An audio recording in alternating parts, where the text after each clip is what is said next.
Olá, bom dia. Que você tenha um dia abençoado, maravilhoso.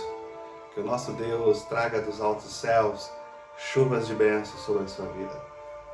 Entramos no mês de dezembro, o último mês deste ano, tão difícil para todos nós, não é? Que Deus nos ajude neste último mês, que nos dê muita esperança, preencha o nosso coração. Aqueles que estão tristes, com familiares no hospital, aqueles que estão com o coração enlutado, que o Senhor, o Espírito Santo Consolador, esteja os consolando, para que assim tenhamos dias finais deste ano agraciados. Amados irmãos, amados seguidores, nesta manhã continuaremos a nossa reflexão na carta de Paulo aos Romanos, capítulo 5, do versículo 9 a 11. Mas antes de irmos diretamente para o texto, convido você que pode, a fechar os olhos, vamos refletir, vamos falar com o nosso Deus. Se você não pode, também não tem problema, pode fazer a sua oração com os olhos abertos. Você que está trabalhando, pode continuar fazendo aí a sua função. Vamos falar com Deus. Pai querido, nesta manhã, rogamos a Deus que o Senhor, dos altos céus, o Altíssimo Soberano, o Criador de todas as coisas e de todas as coisas que há neste mundo e na terra e no céu, que o Senhor, a Deus, nos ajude a atravessar esses dias que restam em 2020. Nos abençoe, nos guarde, nos proteja, ó Pai, debaixo da Tua sombra. Rogamos, ó Pai, em favor das famílias que estão tristes, que estão sem esperança, que estão enlutadas. Que o Senhor, Deus, o dono da história, esteja sempre controlando o nosso destino. Pedimos ao Pai que nesta manhã a Tua palavra fale ao nosso coração. Que sintamos, ó Pai, a unção do Espírito Santo sempre no nosso viver. Rogamos, ó Pai, que este dia seja um dia no qual o nosso pensamento esteja sempre voltado para o Senhor, uma vez que o domingo é o dia do Senhor. Pedimos ao Pai que perdoe os nossos pecados. E agora que vamos para a Tua palavra, rogamos sabedoria e entendimento. Nós oramos assim agradecidos ao Pai, em nome do Senhor Jesus Cristo, aquele que vive e reina para sempre. Amém. E amém. Glórias a Deus. Meus amados, vamos lá então ao nosso texto. Nosso texto, então, na carta de Paulo aos Romanos, capítulo 5, versículo 9 a 11. O nosso tema é o poder do Evangelho da Graça. E dentro deste tema principal, nós trabalhamos com subtítulos. E nesta manhã falaremos sobre os resultados da nossa reconciliação com Deus. Bora lá? Primeiro, quero refletir com vocês sobre a certeza da glorificação. Versículo 9 a 10. Diz assim: E uma vez que fomos declarados justos por seu sangue, certamente seremos salvos da ira de Deus por meio dele. Pois se quando ainda éramos inimigos de Deus, nosso relacionamento com ele foi restaurado pela morte de seu filho, agora que já estamos reconciliados, certamente seremos salvos por sua vida. Primeira coisa, nós devemos viver com um anseio do que já temos e do que ainda está por vir. Devemos viver nesta esperança. O melhor da vida ainda está por vir, que é a glória, que é o nosso paraíso. Em cada um desses 3 versículos, 9, 10, 11, nós vamos descobrir, meus amados, uma convicção que vem com uma verdade conclusiva logo em seguida. Então, primeiramente, nós veremos as convicções e, em seguida, as conclusivas. A primeira convicção: fomos justificados pelo seu sangue. Paulo aqui passa da prova do amor de Deus que vimos domingo passado e nos mostra agora as consequências da morte de Cristo por nós, dizendo que fomos justificados pelo seu sangue, sangue de Cristo, e agora com toda certeza somos salvos da ira no dia do juízo. Não perca o fato de que fomos ou somos salvos pelo sangue de Cristo Jesus. Por que o sangue de Jesus é tão importante? Porque sempre mencionamos o sangue de Cristo Jesus. Meus amados, porque não há perdão sem sangue, o sangue de Cristo. Hebreus capítulo 9, versículo 22 diz assim: sem derramamento de sangue não há perdão. Então vejam, aos que Deus justifica, a esses ele também glorifica. É impossível perder ou perecer aqueles por quem Cristo derramou o seu sangue na cruz do Calvário. É impossível. Se Deus fez tanto, é isso que Paulo está dizendo. Se Deus fez tanto a favor dos inimigos, o que ele não fará a favor dos amigos? O que ele não fará? Então a primeira coisa, não há perdão sem derramamento de sangue.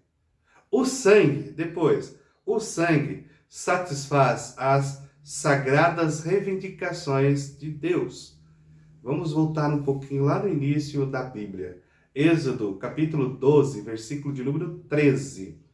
Quando eu vir o sangue, passarei sobre aquela casa. Voltando lá no contexto da saída do povo de Israel do Egito, quando o anjo da morte visitaria o Egito e mataria todos os seus primogênitos, incluindo todos os primogênitos. E veja que aquele que passasse o sangue nos umbrais da porta, quando o anjo descesse, passasse entre as ruas sobre as casas, aquela casa que tivesse a marca do sangue do cordeiro, ele passaria sobre aquela casa e o primogênito viveria. Então veja que neste contexto nós podemos concluir novamente que o sangue satisfaz as reivindicações sagradas que Deus exige. Fomos reconciliados com Deus pelo sangue de Cristo, o sangue do Cordeiro derramado sobre nós. Mas, de certa forma, já desfrutamos a nossa intimidade com Deus por meio da vida ressurreta de Cristo.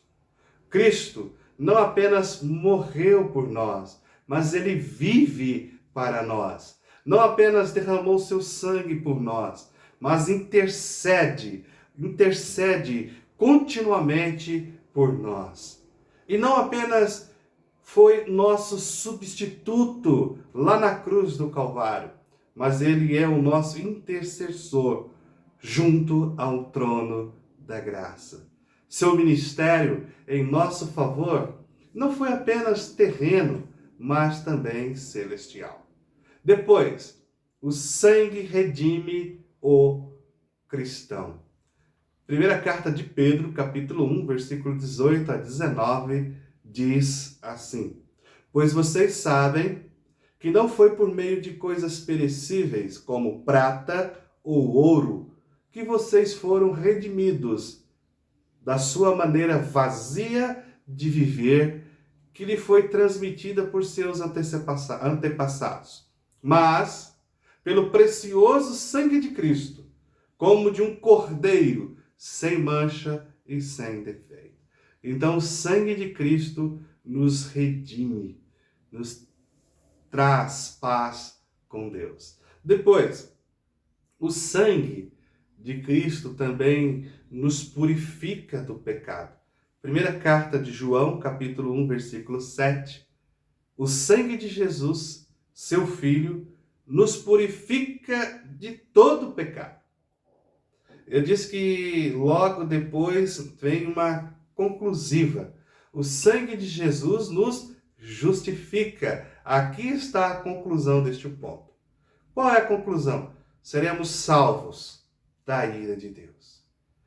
A justa ira de Deus foi desencadeada sobre Jesus, que morreu em nosso lugar, como nosso substituto, lá na cruz do Calvário. Meu amado, amo essas palavras de vida lá na primeira carta de Paulo aos Tessalonicenses, capítulo de número 5, versículo 9 a 10. Lá Paulo diz assim: porque Deus decidiu nos salvar por meio de nosso Senhor Jesus Cristo, em vez de derramar sua ira sobre nós. Cristo morreu por nós, para que, quer estejamos despertos, quer dormimos, vivamos com Ele para sempre. Olha, Jesus que nos resgata da ira vindoura, somente Ele. Amados, Jesus interceptou, Jesus absorveu a ira de Deus por você na cruz do Calvário, onde toda a fúria de Deus foi derramada sobre Cristo Jesus. Ele estava lá em seu lugar. Meus amigos, é através do sangue de Cristo que temos entrada no salão do Todo-Poderoso Deus. Somos justificados por Jesus, por meio da fé. E somos salvos da ira, porque fomos declarados justos em Cristo. A próxima convicção, a convicção de número 2. Somos reconciliados na morte de Jesus Cristo. Romanos 5, versículo 10. Diz assim: pois se quando éramos inimigos de Deus, nosso relacionamento com Ele foi restaurado pela morte de seu Filho, agora que já estamos reconciliados, certamente seremos salvos da sua ira. Vejam, a Bíblia diz que antes de virmos a Cristo Jesus, estávamos em guerra com Deus. A palavra inimigo significa odiado, odioso e hostil.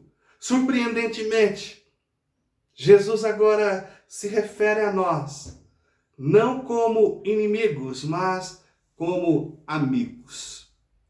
E é interessante porque no Evangelho de João, capítulo 15, versículo 15, Evangelho de João 15, versículo 15, diz: já não os chamo servos, porque o servo não sabe o que o seu Senhor faz. Em vez disso, eu os tenho chamado amigos, porque tudo o que ouvi de meu Pai, eu lhes tornei conhecido. Então veja Jesus dizendo: olha, agora eu chamo vocês de amigo, porque tudo que o Pai me diz, eu compartilho com vocês. O Senhor não compartilhava nada com os seus servos. Por isso Cristo está dizendo: eu não os chamo de servo, mas de amigo, porque tudo que Deus me passa, eu compartilho com vocês. Então a Bíblia diz que agora somos amigos, éramos inimigos, mas o sangue de Cristo nos tornou amigos. E aí a conclusão: somos salvos pela vida de Jesus Cristo. Cristo não apenas morreu por nós, mas vive por nós. Não apenas derramou seu sangue por nós, mas intercede continuamente por nós. Jesus morreu para nos reconciliar e ele vive em nós para nos salvar. Não apenas foi nosso substituto na cruz do Calvário, mas ele é o nosso intercessor junto ao trono de graça. Agora, vejam, se Deus fez o máximo, não fará o mínimo? Ele fez o máximo quando ainda éramos inimigos. Agora que somos amigos, filhos de Deus, não fará o mínimo? Se fomos perdoados quando éramos inimigos, Ele não nos salvará agora que somos amigos? Se quando éramos inimigos, Jesus morreu por nós, o que fará o Cristo vivo por nós agora, uma vez que somos seus amigos? Meus amigos, então o que podemos ver no versículo 11 é que recebemos a reconciliação e, portanto, nos alegremos no nosso Deus Todo-Poderoso. Convicção número 3. Recebemos a reconciliação. Diz assim o texto: agora, portanto, podemos nos alegrar em Deus, com quem fomos reconciliados por meio de nosso Senhor Jesus Cristo. Certa vez, entrei num ônibus errado e o motorista foi legal comigo e disse: olha, você pode ficar aqui, não tem problema. Só que você está no ônibus errado, mas pode ficar. Eu disse: não, pode parar. Posso descer? Pode. Então saí correndo dali.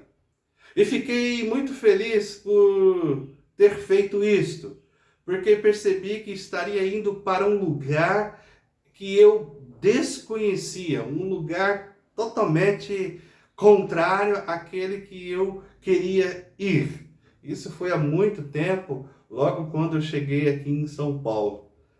E um matuto na cidade grande. Imagine como meu coração não ficou naquele momento. E eu me pergunto,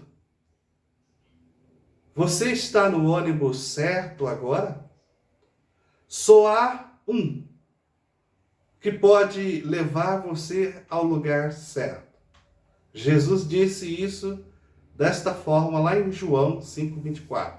Em verdade vos digo, quem ouve a minha palavra e crê naquele que me enviou, tem a vida eterna e não será condenado.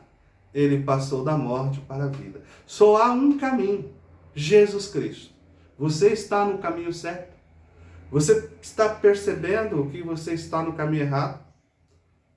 Amados irmãos, talvez você tenha confiado em outros métodos. Muitas pessoas dizem: Deus é o mesmo. Deus é o mesmo para esse, Deus é o mesmo para aquele. O caminho não é o mesmo. O caminho é Jesus Cristo. Só Ele pode nos levar ao lugar certo. Aquele ônibus que eu peguei errado não me levaria ao lugar certo, aonde eu queria ir.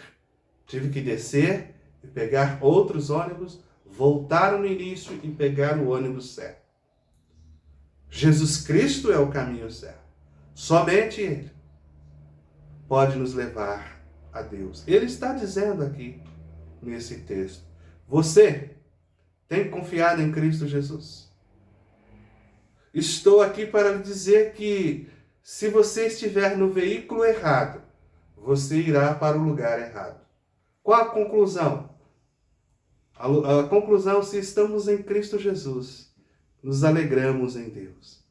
De todas as alegrias, seja no tempo ou na eternidade, nenhuma dessas alegrias excede a nossa alegria em Deus.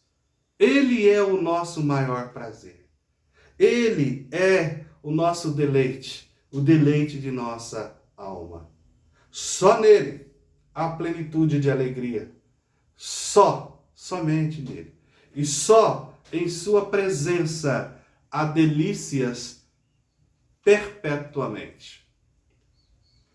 Unimos então nossa voz às palavras do salmista 43, verso 4. Deus é a minha grande alegria, somente Ele. Meus amados, é importante ressaltar, ainda que devemos nos alegrar, gloriar em Deus, e não apenas nas dádivas de Deus, não apenas nas bênçãos recebidas de Deus, mas devemos nos gloriar em Deus. O abençoador é melhor do que a bênção. Mesmo que os bens nos faltem nesta vida, podemos alegrar no Senhor e exultar no Deus da nossa salvação.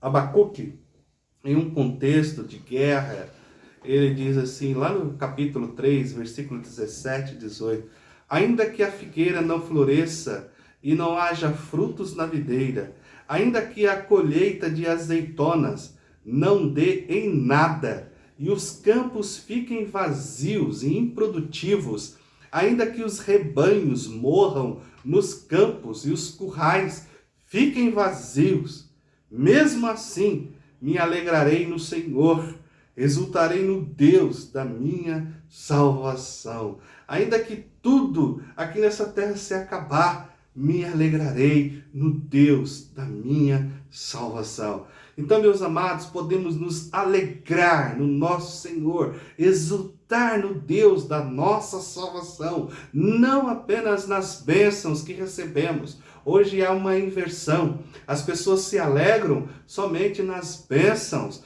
e esquece do abençoador. Abacuque está numa linha contrária. Ele não tem nada, ele diz assim: ainda que a colheita de azeitona não dê nada, ainda que os campos fiquem vazios, improdutivos, ainda que os rebanhos, as ovelhinhas, os cabritos, as vacas morram e os currais fiquem vazios, eu ainda continuarei confiando no meu Deus. E você? A palavra alegria significa ficar emocionado, ficar contente. Então devemos ficar muito felizes, emocionados com Deus. O salmista 35, versículo 9 diz: a minha alma alegrará no Senhor e se regozijará na sua salvação. Você se alegra na sua salvação? Ou já faz um tempinho aí que você se alegrou na sua salvação? Você está emocionado com Deus hoje? Ou você está entediado com Ele? Não acredito que os cristãos possam perder sua salvação, mas certamente podem perder a alegria. Podem. Assim como Davi, no Salmo 51, versículo 12, ele pede a Deus para restaurar a alegria da sua salvação.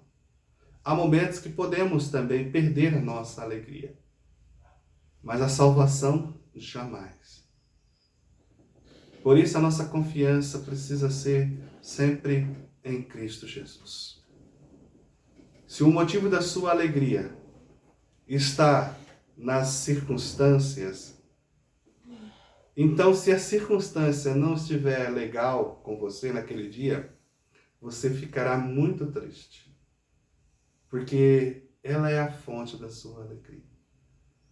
Se a fonte da sua alegria estiver no Deus Todo-Poderoso, aquele que fez todo esse movimento, toda essa história para te salvar, então se a sua circunstância não for aquela que você desejaria, mesmo assim você estará feliz, alegre. A situação de Abacuque não era a que ele queria, mas ele estava feliz. Por quê? Porque a confiança dele, a alegria dele estava em Deus e não nas circunstâncias. Que você nesta manhã então coloque este final de ano, que foi um ano difícil para todos nós. Todos nós passamos um perrengue durante esse 2020. As situações não foram as melhores para a humanidade. Se a nossa alegria estiver fincada nas circunstâncias, certamente terminaremos esse ano muito tristes, entediados. Mas se a nossa esperança está em Deus, no Senhor Jesus Cristo, no Espírito Santo, na Santíssima Trindade, mesmo então passando todo esse perrengue, estaremos felizes. Amém? Que Deus abençoe ricamente a sua vida. Dê a você muita paz, muita alegria. Que Deus dos altos céus, não só você, mas a você e a sua família, traga muitas bênçãos. Vamos orar?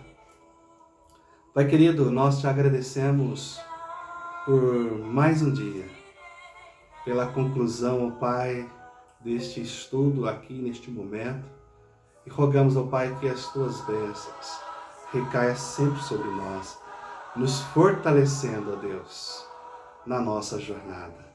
Perdoe os nossos pecados, dai-nos forças para continuar rompendo na nossa jornada.